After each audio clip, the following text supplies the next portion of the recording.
بسم اللہ الرحمن الرحیم۔ ندی کے ایک کنارے لومڑی کھڑی تھی، دوسرے کنارے ایک اونٹ کھڑا تھا۔ لومڑی نے آواز لگا کر پوچھا، ندی کا پانی کتنا گہرا ہے؟ اونٹ نے جواب دیا، گھٹنوں تک ہے، آ جاؤ۔ لومڑی نے پانی میں چھلانگ لگا دی۔ پانی بہت گہرا تھا، ڈبکیاں کھانے لگ گئی۔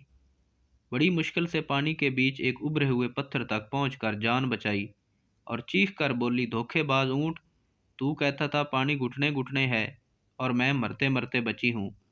اونٹ پانی میں اترا اور بولا، دیکھ لے پانی میرے گھٹنے تک ہے، تو نے پوچھ لینا تھا کس کے گھٹنے تک ہے۔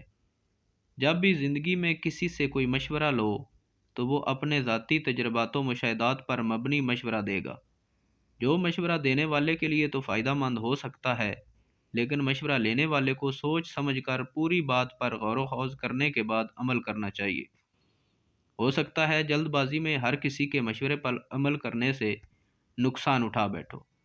اب آؤ میری پیٹھ پر بیٹھو، تمہیں کنارے پر پہنچا دوں، اور آئندہ ہر کسی کے مشورے پر عمل کرنے سے پہلے اپنا دماغ استعمال کر کے نفع نقصان بارے سوچ کر عمل کرنا چاہیے۔